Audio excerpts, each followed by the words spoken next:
Voltamos então com o nosso programa Compartilhe Conhecimento. Esse é o bloco 3, hoje com o Cris Derroa, né, falando sobre cinema e audiovisual. Respondendo a pergunta do Lucas lá então, do último bloco, né? Qual era a pergunta, Lucas? Refaça a pergunta aí para nós. Se há diferenças, e que diferenças são essas de editar um clipe de casamento, um filme de casamento, editar um clipe de uma banda, editar um vídeo para o YouTube, editar uma entrevista, que peculiaridades tem cada um desses tipos de edição? Falando mais especificamente não da captura, mas da edição. Da edição em si, não vai ter... Depende do ponto de vista que a gente está falando. Editar não tem diferença nenhuma.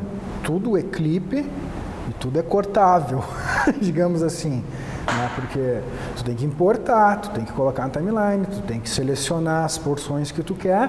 Se é um casamento, tu vai cortar conforme tu quer, editar conforme tu quer. Se é um... Mas, por exemplo, um casamento tem mais câmeras do que uma entrevista, por exemplo, normalmente. Sim. No sentido de habilidades de edição, não vai alterar muito. Se eu sei editar um casamento, eu consigo editar um clipe musical, uma longa-metragem. Eu conheço as ferramentas. O que vai diferenciar é a questão de linguagem de narrativa. Porque um casamento, tu tem algo que é linear. Tu tira fora as coisas que não prestam, ou que tá ruim, tu mexe de uma forma ou de outra. Quando a gente vai editar um clipe musical, se eu sou só o editor, eu tenho um plano do diretor.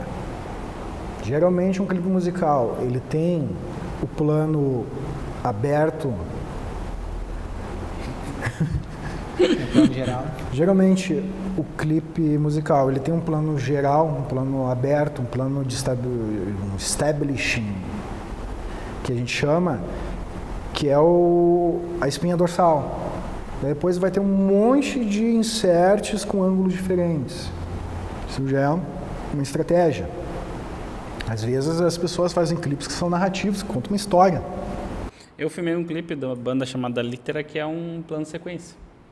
Então dá pra fazer, né? Tudo uma questão de linguagem. Se o plano sequência funcionar, a edição fica bem mais fácil, né?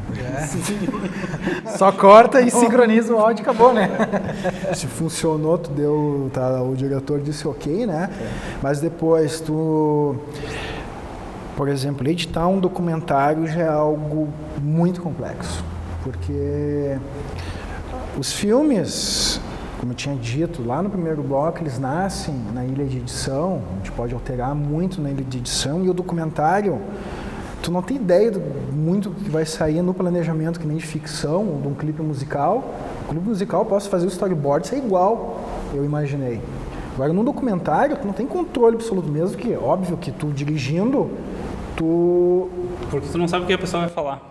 Tu não sabe o que as coisas vão sair, tu vai fazer perguntas, e depois tu vai ter dezenas de horas de entrevistas, tu vai ter que decupar, aí que está a questão da edição. A edição também é decupar, eu escolhi uma fala e não outra, porque eu estou contando tal história, e isso vai se encaixar. O filme tem que ter 30 minutos, é um curta-metragem, tu tem 10 horas de gravação. Tem que ser tudo decupado, e na edição daí é muito mais complicada, porque daí tu vai ver como é que as coisas vão funcionar, tu vai poder rearranjar, tu vai poder desistir de um corte e vai recomeçar outro, porque a coisa foi para um lado que não ficou legal. Então, existem peculiaridades muito grandes nesse sentido de narrativa, que daí a pessoa tem que estudar e se habituar, né? Se vai gravar um documentário ou se vai editar ficção. Eu acho que a coisa mais gostosa que tem é editar ficção. Esses dias um amigo meu gravou um filme que era do filho dele do colégio. Eu coloquei no curso meu online até esse filme. O que aconteceu? Os caras tinham 30 dias para fazer o maldito do filme, que era o negócio do colégio. Resolveram filmar quando? 29. No dia anterior. Os caras gravaram o dia inteiro, chegaram lá em casa às 10h30 da noite, para eu capturar e colocar no computador. Eu terminei a edição, era umas 3 ou 4 da manhã. E às 10 da manhã eles tinham que apresentar no colégio. Mas o que aconteceu? Foi um troço extremamente tosco filmado, porque as pessoas não são filmmakers, uma gurizada ali e fizeram uma correria sem noção. Mas foi muito divertido, porque a gente tinha o plano do que tinha que vir, que o diretor tinha, que eles tinham. Quando eu comecei a editar, tá, o que vem agora? Agora vem a cena que o cara fecha o caixão e a mulher abre o olho, que era um Alan Poe que eles tinham gravado. E eu comecei, cara, mas quem sabe a gente coloca uma outra cena aqui, coloca aqui para deixar mais tenso. Eles olharam, pá, fuder, vamos fazer assim. Daqui a pouco, filmaram do Demai, e a casa do Demai era o casarão de Usher. Daí, eu deixei o filme todo em preto e branco, para não ter que fazer correção de cor, porque tá tudo tosco, para ficar mais dark. E eu coloquei uns efeitos bem toscos, de relâmpago, e comecei a botar efeito. Então, a gente se divertiu tanto montando o filme, a gente chorava de rir. Teve uma parte que o filme termina com o rapaz saindo correndo. Só que daí a gente começou a colocar em todas as partes, quando o cara disse Madeline morreu, ele coloca o guri correndo. Assim, a cada parte que a gente colocava, a gente botava a cena final, que era o guri correndo, que já dava uma impressão completamente diferente do filme, e a gente chorava de rir com os negócios. Daí o cara dizia, oi, tudo bem? O cara saiu correndo. Então, mas aí é o que eu estava falando antes, que a montagem, ela define muito como vai ser o resultado. Sim. Com certeza. Que eu chamei de edição, mas no caso era a montagem, a escolha do que vai e do que não vai, né? A gente podia... Então podemos dizer que o Boninho quer dizer que o cara ganha o BBB por causa do Boninho? Da edição? Provavelmente, eles colocam, isso aí tem um monte de gente que fala teoria de conspiração, que eles vão lá, colocam só o que eles querem para forçar alguém para ser eliminado. Mas é porque na edição tem aquele efeito Kuleshov. O que é o efeito Kuleshov? O efeito Kuleshov é aquele efeito assim, é um russo, os russos eram foda, né, lá nos 1900 e antigamente. Muita vodka. Muita vodka na cabeça, que é o efeito de... Aí, como a edição muda a percepção? Ele filmou uma pessoa parada olhando. Daí, ele mostrou para pessoas diferentes, daí tinha um caixão e a cena do cara olhando. Uma criança e a cena do cara olhando. Uma comida e a cena do cara olhando. Daí o que acontecia? Quando eu perguntava para as pessoas diziam, que ator, olha a cara de tristeza que ele tem, né? Porque tu mostra o caixão, mostra o cara, depois o caixão. O mesmo clipe com a criança, as pessoas diziam, olha que ator, o sentimento de ternura nos olhos, olhando a criança. Saquei. O cinema é uma mentira, a edição é uma mentira deslavada, que as pessoas não fazem noção de como a gente pode manipular a percepção da mensagem que a gente quer, mostrando só o que a gente quer. Isso é aquela questão do fotojornalismo, do que tu coloca no quadro, o que tu tira no quadro. Tem as fotografias clássicas aí, de a mesma situação lá em 1960 e poucos, de um jornal que apoiava a ditadura, de um jornal que não apoiava. Vamos dizer, olha, aconteceu uma tragédia, que os caras cortou tal parte do quadro e o outro tinha só um enquadramento diferente, já dá percepções completamente diferentes. Agora tu imagina na edição, tu pode alterar do jeito que tu quiser, ainda mais se a gente trabalha com Premiere ou After Effects, a gente pode socar mais invenção de moda ali. O que eu fazia de mentira quando eu editava os casamentos, no sentido de para fortalecer a narrativa. Eu fazia direto assim, entra a noiva, às vezes a gente não tinha um quadro legal do noivo, mas tinha lá na hora da troca das alianças o noivo quase chorando, eu colocava aquele quadro lá no começo. É uma mentira, porque, digamos, eu não tenho um quadro tão legal, um plano tão legal quanto aquele. É uma mentira que eu estou fazendo, mas ele não deixa de ser uma verdade narrativa. Porque ele está completamente emocionado. Aconteceu, não exatamente naquele momento, mas aconteceu. Mas a verdade ela é narrativa, porque para potencializar aquela história que a gente está contando, como eu disse, eu não fazia vídeo jornalismo. Eu coloco uma interpretação e para potencializar, porque no casamento a gente quer que seja algo emocionante, algo marcante. E talvez, acho que para o público mais leigo, para quem está começando a aprender a filmar e aprender a editar, não tem essa noção de que a gente pode tirar um pedaço fora daquela sequência e colocar, como tu fez, naquela hora, e aquilo muda, potencializa a tua narrativa, potencializa o que tu quer mostrar. Às vezes as cenas estão ali, mas por uma deficiência técnica, ou de não saber usar ferramenta, ou de não enxergar o filme corretamente, não consegue pegar aquela cena e colocar no lugar certo, e isso faz com que o trabalho do cara, apesar de ele captar bem, não seja um trabalho top, não seja um trabalho top, palavra da moda, top. Não seja um trabalho bom, topíssimo. Mas é que assim, ó, não seja um trabalho bom porque o cara não sabe montar, o cara não sabe contar a história. Então o cara é bom. Eu, por exemplo, sei captar super bem, mas eu não sou um bom editor, eu não sou um cara que sei colocar as coisas na ordem certa. Sabe captar muito bem. Segredo, eu sei captar muito bem, que é uma qualidade, e eu não sei editar. No momento que eu falo que eu não sei editar, as pessoas associam já automaticamente que eu sei captar, porque eu estou sendo sincero. Existe uma verdade, assim, um segredo na ilha de edição dos editores, a gente trabalha junto, que a gente não suporta os operadores de câmera. Por quê? Os operadores de câmera erram o balanço do branco, erram o foco, erram a luminância, a exposição. E muita coisa, às vezes o cara diz, foda-se, o editor conserta. Isso aí é mais ou menos um mantra, uma verdade já incrusta. Deu errado, na edição a gente conserta. Às vezes o cara também vai filmar e fica prestando atenção só na modelo, né? Também é um problema daí. E tem uma coisa que é um problema... Alfinetadas no ar! E tem um problema muito grande... Quem assistiu o uso criativo da luz online está entendendo a minha piada, mas enfim. Eu não assisti. Mas olha só, para finalizar essa pergunta, tem a questão do operador de câmera editor. Isso aí eu ensinava para os meus funcionários, para os meus estagiários. Tu dá o rec e filma e tu não edita. Tu não edita filmando. Eu já vi gente dizendo, se achando o máximo, olha só, já veio editado. O operador de câmera não edita o filme, quem edita o filme é o editor, cada um trabalha com esse negócio. Eu não vou decidir que agora vai ter um corte e depois vai entrar outra cena. Filma, conforme o plano. Depois, na edição, a gente decide, vamos colocar essa porção, ou essa, ou uma antes da outra.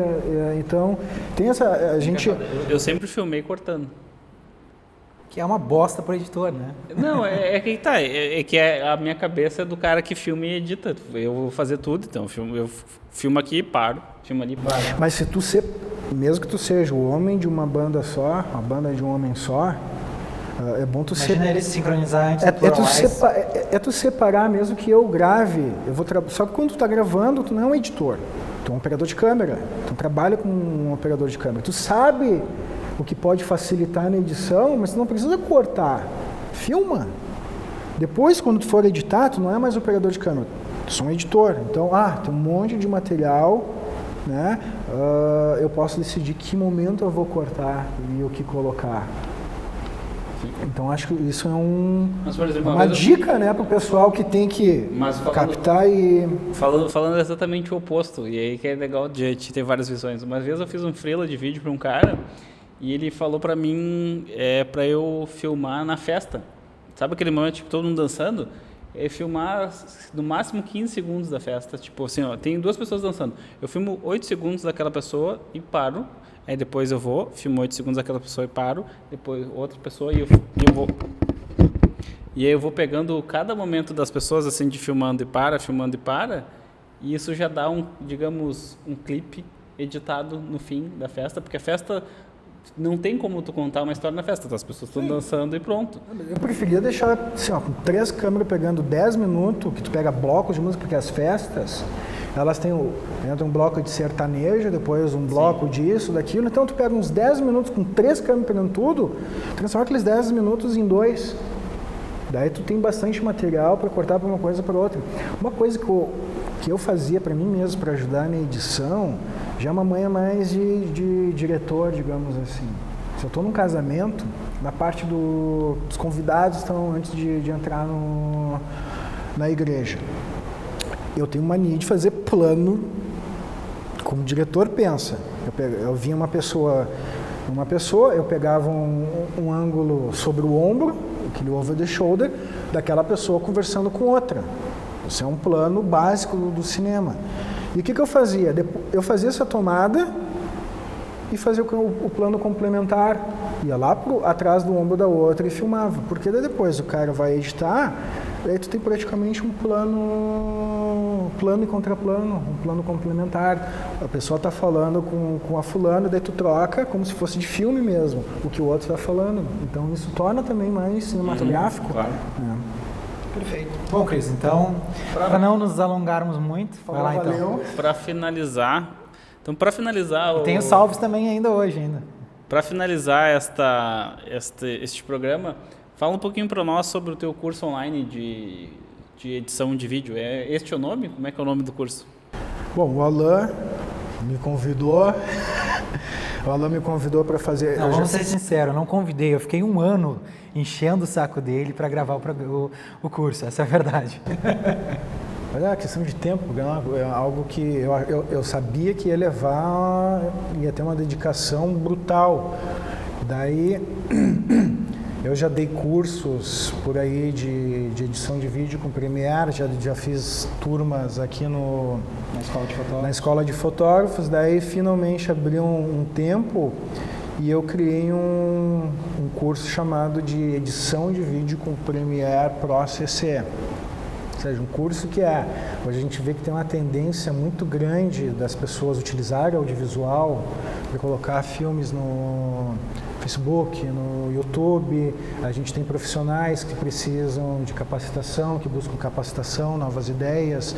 E então eu fiz um curso voltado com esse foco, né? Se a pessoa não entende nada de edição, compreender como é que funciona o Premiere, como é fácil de usar, como é poderoso de usar, para aqueles que também querem melhorar, porque eu fiz com diversos capítulos falando de correção de cor, um capítulo que eu ensino a fazer chroma key, tem um capítulo que eu faço uma edição. O chroma key, por exemplo, se a gente tivesse um fundão verde aqui, daria para botar a gente na praia agora. Verde, azul, as cores não. Tem um capítulo até que eu editei uma cerimônia de casamento. Que eu ainda tinha lá. Quem comprar o curso e que quer, por exemplo, trabalhar com casamento, dá para... Mas tipo, esse capítulo serve para qualquer pessoa que está aprendendo, porque daí é um capítulo mais avançado que eu tenho, que eu vou ensinar como pegar um monte de câmera e sincronizar com um áudio que é externo, que técnica tu utiliza, porque tu tem um monte de câmera trabalhando ao mesmo tempo, como tu trabalhar com uma ou depois outra, e uma técnica que eu inventei, que é a minha forma de editar, para mim é extremamente eficiente, porque uma cerimônia eu edito em 1 hora ou 2. Coisas que antigamente o cara levava uma semana para editar, ou mais, né? Sabe como é que é empregado ali, né? Fica morcegando, a gente sabe bem, né? Que não tinha Facebook, né? Essa era o Orkut, né? A gente sabe bem, o nosso editor agora está ouvindo aqui nossa alfinetada, né? Brincadeira, Fino, o Fino manda bem.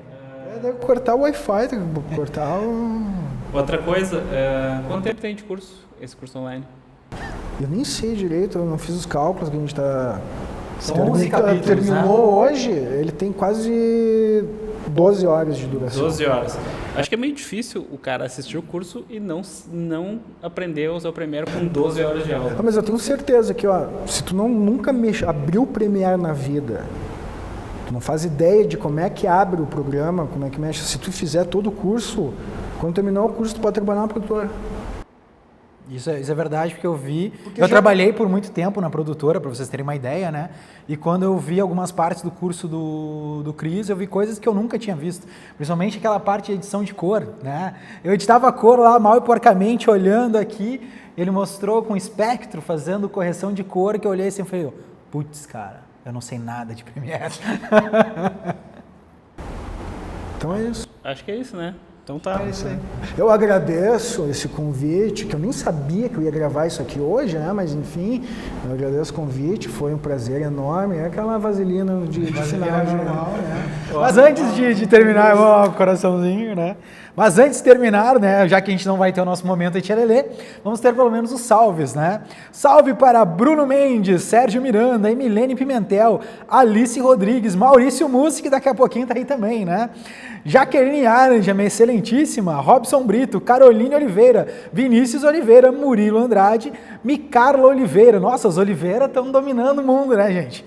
Leonardo Moura e Marcelo Mentor. As pessoas que fizeram perguntas, né, não tivemos tempo de perguntar aqui pro nosso entrevistado, né, mas acredito que foi uma entrevista muito boa, muito proveitosa para vocês.